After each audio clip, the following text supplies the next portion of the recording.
we're gonna go over iron. I know iron is something that everyone is aware of in their diet.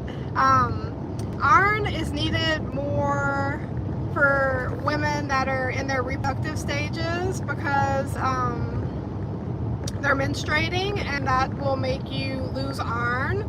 So iron is very important for that demographic. But iron cannot be made by the body. It has to be consumed by your diet or from supplements. And then it's essential for oxygen transport, energy production like your ATP, DNA synthesis, so that's very important, and then immune function. So to keep your immune system healthy, iron is essential for that. So, and then iron is considered essential because you do have to get it from the diet. The body cannot make it, so that makes it essential to get in with your nutrients. And let's see, there's two types of iron. There's hemi-iron. That's going to be more in your animal sources. One of the best, I know most people don't eat this, but liver is really high in iron. So if you're having trouble with your iron, liver is a good source. Meat, poultry, fish, like I said, organ meat. I know a lot of people aren't that adventurous in their eating, but if you're having a really hard time getting your iron stores, that would be the way to go. And then the hemi-iron, which we just talked about, which is more of the animal sources, 15 to 35% of the hemi-iron is usually absorbed. So most of the iron that we eat is not getting absorbed for whatever reason. So that's something to consider. And then there's non-hemi-irons, and that's going to be more of your plant-based irons. That can be found in fortified food, so anything that's fortified, supplements, and plants. And then the absorption for the non-hemi-iron that we're talking about right now is only 2 to 20%, so it's even less than the hemi-iron, the non-hemi-iron absorption. I'm gonna have to look into that. I'm not really sure why the absorption is so low from what we intake into our bodies. It has to be for a reason, maybe a protective mechanism. And then 85 to 90% of iron in the Western diet is non-hemi, so that's going to be more of your your plant sources than animal sources. So that's more common in the Western diet. Usually, if you eat a normal diet, iron is something that you don't really have to be concerned with, unless you are pregnant or lactating, or a younger woman, like I said, still in their reproductive era. We do have an increased intake because we are losing some through our menstruations every month. So it's just something to consider. And then how much do we need? How much iron do we actually need in our diets? So the number's pretty small. An adult male needs 8 milligrams of iron a day. An adult woman needs 18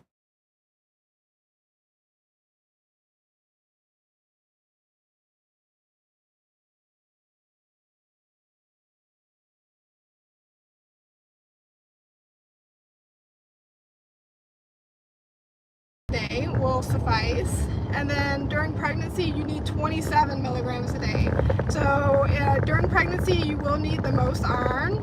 I do remember that I graduated in dietetics, and we did a rotation at the WIC, Women's Infant and Children's clinics, and they would always check the pregnant women's iron stores, and a lot of them would have low iron stores. So if you are pregnant, always get your doctor to consult and check on your iron, because it is very important.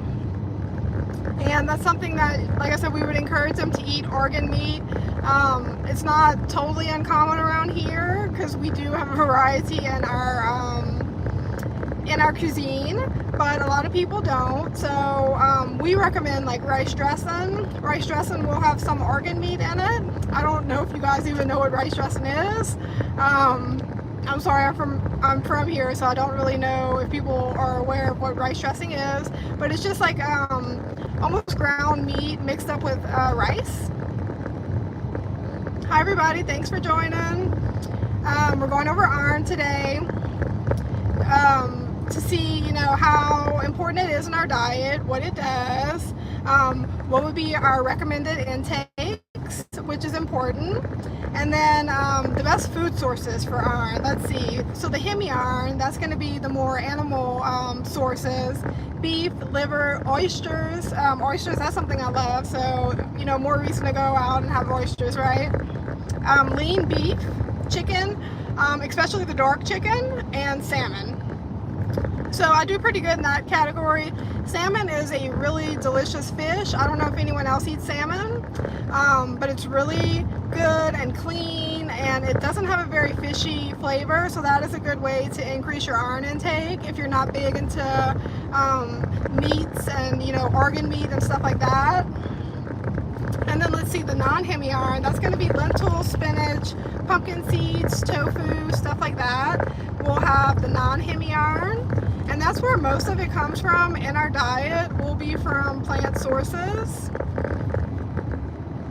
And then vitamin C will increase the absorption of iron. So if you are low in iron, taking a vitamin C supplement or even eating something that is rich in vitamin C with your iron will increase your absorption. And then calcium will decrease your absorption. So that's something to think about. If you're low in your iron stores, try to avoid calcium with your iron, just for that reason, because it can reduce your absorption. If you guys have any questions along the way, always let me know. I'm happy to answer to the best of my knowledge, and if I don't have the information, I will always go and find it and give you guys the information on my next live. So if you have any questions, let me know. And then who is at risk for a deficiency in iron? Like I said, menstruating women, pregnant women as well, and then vegetarians are someone who need to be concerned with their iron intake, because it's found mainly in animal products, so that's why vegetarians will have some trouble with their iron intake. And then who else is at risk for deficiency? Endurance athletes, because you're burning a lot. You may be burning more than the average person, and that will deplete your stores of iron. And then frequent blood donors, because you're giving blood, iron is stored in the blood, so that's why a frequent blood donor would be deficient potentially in iron. And then toddler and adolescents, and this is particularly of importance in their growth spurt stages. And just on that subject, I always want to put this out there and just give you guys the information. In school, in dietetics, they always taught us to let the kid follow their hunger cues. Okay, you don't want to force kid to sit down and eat supper every night if they're not hungry.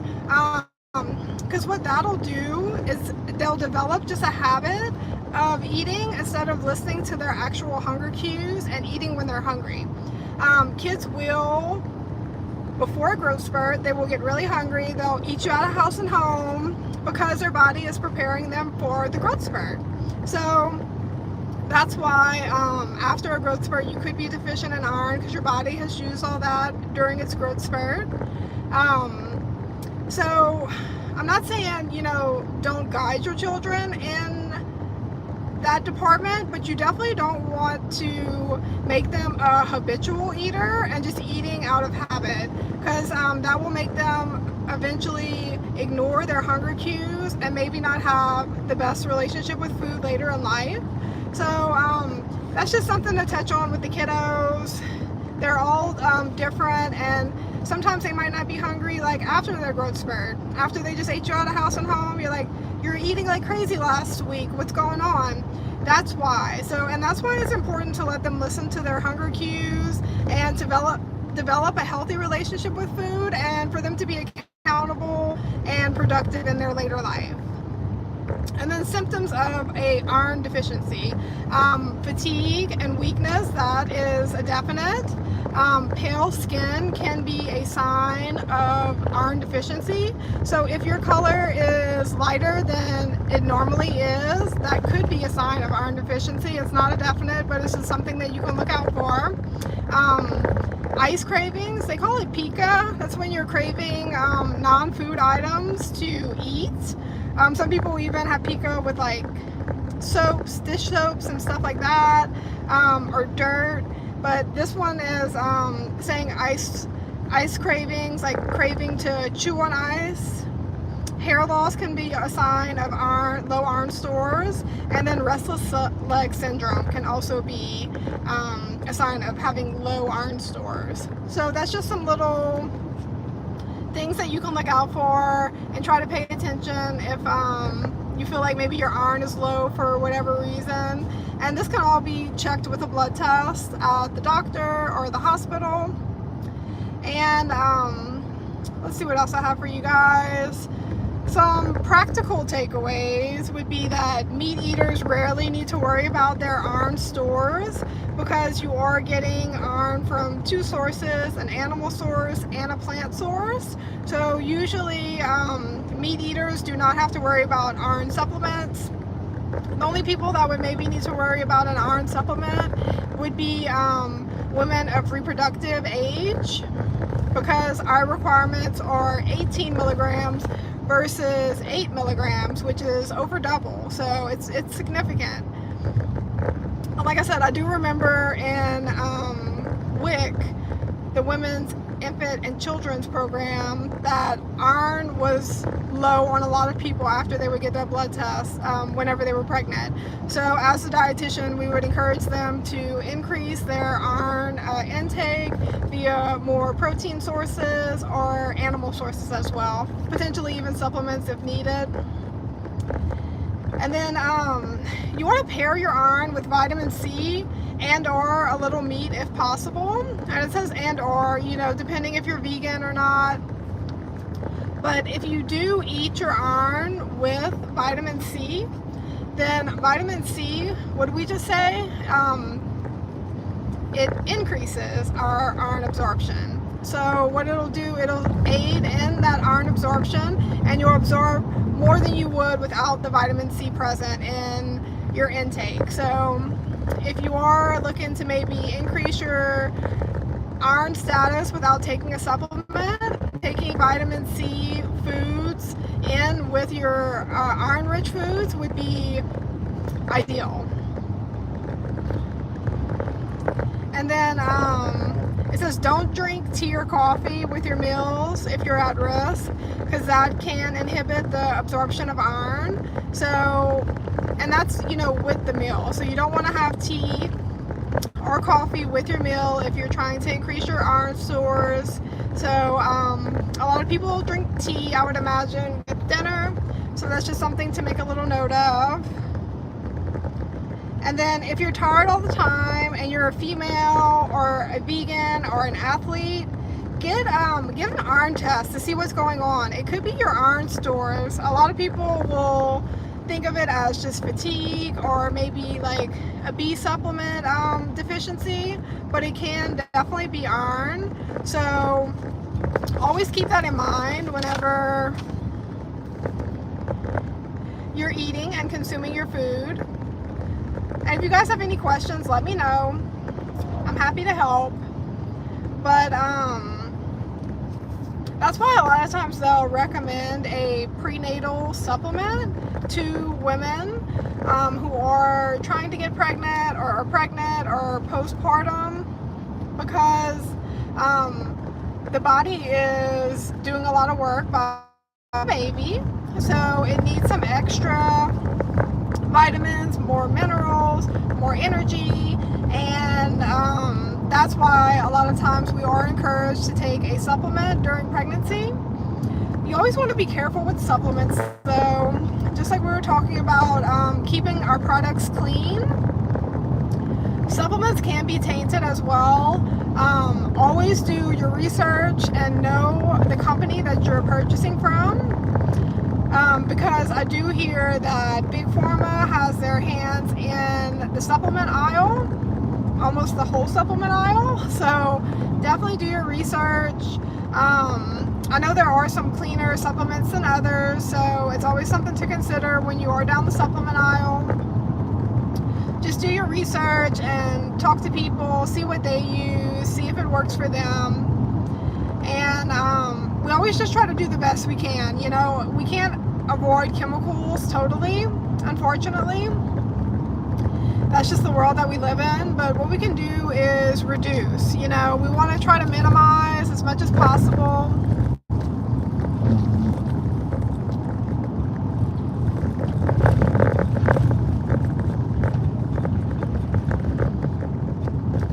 Yeah, so that's our little spew on iron today.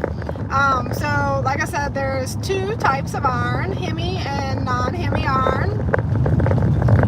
If you are a vegan, you're gonna get most of your iron from a non-hemi source, which will be a plant source or even from supplements. Iron is required in bigger amounts for people, or I'm sorry, for people who are of reproductive status, because your body needs more iron whenever you are pregnant.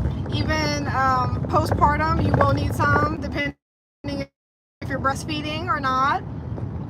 And iron is one of the things that some people fight with to get their iron stores correct. That's normal. It could just be from what we're selecting in our daily routine food-wise. And just like a small change could potentially totally change your iron status. Like, say, instead of eating a pork chop at night, because we said that salmon has high iron stores, well, why don't you switch out that pork chop for salmon? Salmon will have more iron, it's healthier, it's less calories, it's equally delicious. So that's how we make these small changes that can make a world of a difference at the end of the week, at the end of the month, at the end of the year. You know, it's not going to change overnight, but what we do is we put our best foot forward and we try to do the best we can and make the most informed decision we can with the information that we have present. So that's how we've been looking at it. It can be overwhelming, but you just want to give it the old college try and just see if you can clean up your lifestyle. I will say I feel much better now that we've cleaned up our products. We're doing them one at a time, so that's the best way that we found to approach it, where it's not totally overwhelming. But you will feel a difference once you actually get a good product. You know, good products are hard to find today, unfortunately. You think that they would be plentiful, but now that there's not a lot of competition in the market, there's not a lot of innovation and product improvement. And if you do your research, if you go down an aisle, just because it has a different name on the box doesn't mean that it's owned by a different company. A lot of the same companies will own multiple brands in the same category, just to kind of confuse everyone. So that's something to consider. You always want to do your research with products. If there's a bunch of stuff on the back of it that you can't pronounce, then it's not good for you. We're just trying to get back to wholesome, clean ingredients. Like, sometimes less is more, especially in the beauty world. We've always been taught to think like, oh, this product will change this will do that. Well, maybe you're doing more harm than good by putting all of these chemicals on your skin. So sometimes less is more. We've been using beef tallow. It's spelled Tallow, and it just has 4 ingredients in it. It's our skin moisturizer, and talk about change everything. Like, I wasn't really in the market to change my my face lotion. It's just not something that I worried about, because, you know, oh, it feels good on my skin, it doesn't burn. But when I turned that bottle around and I saw the list of ingredients, I was like, oh my god, this is exactly what we're trying to avoid. So I started doing my research and I found this beef tallow. It is literally 4 ingredients. It's beef fat, which is full of vitamins A, D, E, and K. There is beeswax, I believe, essential oils, which you can now get it without the essential oils, potentially because they're synthetic, I'm not sure. And then it has one other ingredient in it, but they're all natural. You know what all the ingredients are, you can read them and understand them, and that's really what we're looking for. But thanks guys for joining. We just went over all things iron, so we're just giving you guys the information so y'all can make educated decisions when it comes to being in the grocery store and just relating to our health in general. You know, the diet can literally change your health status. The doctors will never tell you that because it could potentially put them out of business. You know, they're there to doctor you up with a pill, but what the medicine does, especially in like a long, like, okay, yeah, sometimes we need antibiotics. Yes, I get that. But say your blood sugar's high, and instead of taking a pill to lower your blood sugar, you can adjust your diet. Like, it can be that simple. Doctors don't like to talk to people about diet. It is a touchy subject for a lot of people. It's not to be taken personally, you know, it's just information that we're trying to get out there. But if you tell a potential, you know, like if a doctor tells a patient about a diet, they'll automatically think that the doctor is calling them fat or, you know, something like that. So the doctors really try to avoid it. I guess they've learned the hard way that people don't really want that information. A lot of times they just want the easy fix. But we should be given options, you know? If you're lazy and you don't want to fix it, here's a pill. But did you know that diet can change everything? You know, we can get your blood sugar down to a healthy level if you're willing to adjust your diet. Like, why don't they give us options? I just hate not having the option and giving the information to make my own educated decision. And, you know, sometimes people might try the diet and fail, and then you intervene with medication. But that's not how this world works, unfortunately. Everybody's in it for a fast buck. I don't think the doctors even realize the extent of it because that's all they were taught and that's all they know. But I would say 70% of the things that people walk into the doctor's office for can be reversed or changed with nutrition. So that's why we always like emphasize cleanliness and nutrition and trying to keep our bodies in their natural state. You know, we want to expose it to natural things so we don't have bad reactions. And there's just so many reasons to stay clean, and don't let all these people trying to sell you products make you think that their product's going to change your life, because it could be harming you, honestly, with all of the chemicals and things in it.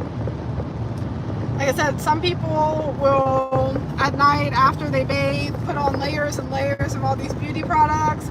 But I just see that as layers and layers of chemicals, you know? So, like I said, sometimes less is more in that department, especially when you're putting it on your face, and everything can absorb into your pores, get into your bloodstream. You know, it's more complicated than we like to think. And we just have to take accountability for our actions. You know, a lot of us don't even think about all of the different products that we're putting on ourselves and the potential harm that it can do. Oh yeah, beef tallow for cooking. Okay. Yes, I know, they just don't tell you these things, and it's like, why not? Like, I am curious by nature. I want all the information, I want all the options, I just want all the info, you know? So that's why we're trying to get together and give the information and share ideas and share thoughts on it so we can all make better decisions by the information that we're giving out versus the people that are selling the products and stuff. But I was kind of leery about the beef tallow, to be honest with you, because it was everywhere. So I was like, it's either really good or it's highly sponsored. But I am a living testimonial. The beef tallow is amazing for your skin. The moisturizer is so good that I was trying to find a new face wash with less chemicals in it as well, and I went to their website and they have a face wash as well, and I was like, I'm sticking with what I know, because this stuff really works well for me and my skin. I have naturally dry skin, so the moisture is much needed and wanted. But that was I was leery about buying it. You do have to be careful where you do buy it from. I get it from Based Supplies, BASED Supplies. It's a little locally owned business. It's a farm, and they make beef tallow with the cattle that they have. So I love to support small businesses. I have done my research on them, and I would recommend it to you guys. I love their products. We've tried them more than once. But it's really soothing to the skin. You can feel that there's no reaction, which is a good thing. It's real mild. It's more of like a waxy consistency. It's going to be thicker than a normal face lotion, so a little bit goes a long way. You just have to use like a pea size, literally. And what I'll do is I'll dab a little bit on my cheeks, a little bit on my forehead, and then around my eyes, and then you just kind of work it in from there. It does take a little bit of work to get it into your skin, but once it's there, it doesn't leave like a greasy or shiny finish as long as you don't use too much. You will learn the amount that you need, but a little bit goes a long way. So if you do get a bottle in the mail, don't be like, oh my god, look how small it is. It's gonna last you a long time. My husband uses product like crazy. I'm like, dude, how do you use so much product? And he hasn't gone through a whole bottle yet, so that says something. And then you're also supporting a small business, a family that is really trying to put a good product out there, provide good service, and it's not big corp. You know, like big corporation have really showed us their cards during COVID, and just even over the past, honestly, 20 years. Like, lack of innovation. They bought out their own markets. They don't care about product improvement anymore because they own the whole aisle, and they'll just put a different label on it, put the same trash in it, and try to trick you to think that it's a healthy product. And that's not who we want to do business with, you know? Like, I made a recommendation, and I had to go back on toothpaste. We went to a non-fluorinated toothpaste, and I recommended to you guys to try Hello. Well, after I do more research on it, come to find out Hello is made by Colgate. And it's like, why wouldn't Colgate put that on the box? Because they're trying to pass it off as a healthy alternative, and they don't want to put their name on it. Why? Probably because you hadn't done great business over the years, in my opinion. You know, so you always have to be aware of like little tricks like that. They got me on that, but you know, I learned from my mistakes, and I came back on here to tell you guys that my recommendation has changed. We went to another brand. It has equal amount of ingredients, but the brand is Native. You can't find it everywhere. You can find it more like Target and Walmart. But Native, on the back of the bottle, it tells you the ingredients and what they do. So at least you know that the ingredient has a purpose, serving a role, instead of just like listing a bunch of ingredients that you can't read and be like, good luck.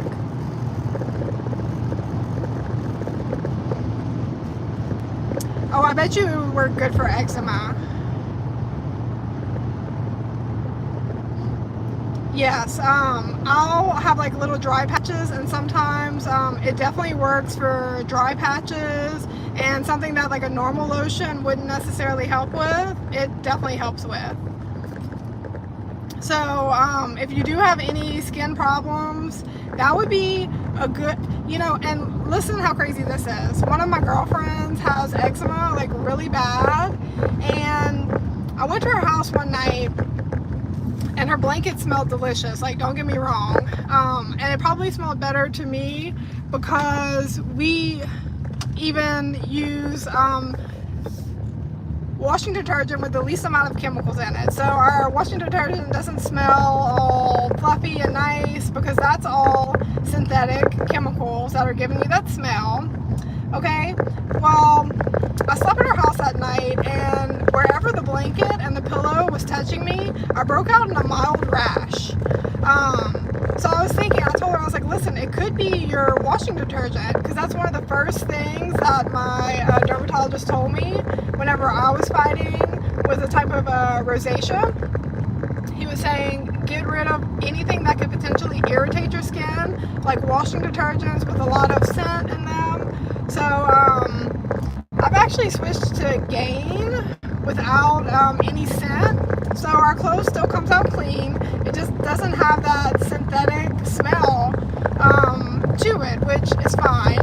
But since my friend quit using the scented detergent, she would even use like the scented beads and like dryer sheets that are scented, like just like cancel all that stuff out. Try to minimize and do as little as possible, because like I said, less is more, especially when it comes to the chemical department. But since then, her skin is cleared up, so like, you know, and that's something that a lot of us just don't think about. We're not thinking about the chemicals causing it. We're thinking like, what is an environmental factor? But more than likely, it would be a chemical over an environmental factor that's affecting your skin like that. So like I said, washing detergent, face wash. If you do have skin problems like eczema, Dove White is one of the best soaps, recommended by my dermatologist as well.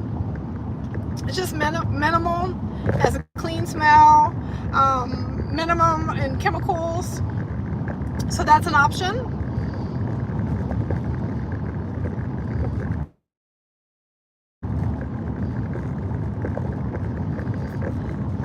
Yes, and like I said, a lot of times it is stuff that we're exposing to ourselves, and it's just not something that we're always adding together. So like I said, sharing this information can make you be like, hey, wait, maybe I'm using this and that's what's affecting me adversely, you know. So it's always good to learn more and be curious and keep your mind open to new ideas and, you know, just information that people give you. When people tell you something, it's usually for a reason. They're not just, you know, blowing smoke. So if someone gives me a product recommendation, I'm always like totally open-eared and listening. Yeah, the Dove White, I've been using it forever and I love it. So it's something that easy, quick change. Usually the products with less chemicals in it will be less expensive as well. So there's a lot of pros to trying to clean up your ingredients and minimize the amount of chemicals that we're putting onto our skin, because like I said, that enters your bloodstream. Just like with like Botox, they're always like, oh, you know, well, it goes away. It's like, where'd it go? Like, it went into your pore, that's where it went. Like, so we just have to be smart and realize that they're not always going to tell you the whole truth, and sometimes you have to go and look for it yourself and just find out the information. And like I said, share information with friends. Like me talking to my friend about her washing detergent has totally changed her skin. So it's like getting out there and talking about things, sharing information, sharing experiences that you've had. I know like a lot of times people will learn from other people's mistakes instead of having to make the mistake themselves. So it's important to share information for that reason. But yeah, so that's a couple of chemicals that we've tried to clean up. Let me think what else.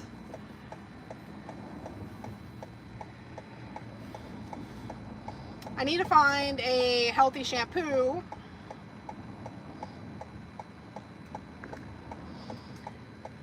Yeah, the Botox thing is no joke to me either. Like, it scares me to death. Like, first of all, you're putting a terrible chemical into your skin that causes muscle paralysis. So that's why you see all kind of crazy stuff going on sometimes. And then it's like, it doesn't just go away, you know? Like, come on, we have to be smarter than that. Like, don't listen to what they're telling you. Like, Botox is probably like $1 trillion industry. So you think they're gonna tell you the truth? Let's be real. And I just know so many people that get addicted to it and then start looking crazy. It's like, we need to learn how to have self-love, appreciate everything that makes us unique and different, because now everyone's starting to look the same, you know? It's like, what I used to love, like, just staring at people's faces and noticing their unique traits. Well, you don't see that much anymore. Everyone's starting to kind of look the same and just trying to change the things that make them different, and that's not cool, you know? It's like, we want to teach the younger generation to be confident in the way that they look and not to want to change things, you know? It's just human nature to want what you don't have, but in the meantime, you could forget about what makes you important and what makes you unique and special. So we always encourage everyone to love themselves, appreciate, like I said, everything that makes you different and makes you unique. So that's our little tidbit for the day. I don't know if you guys have any questions.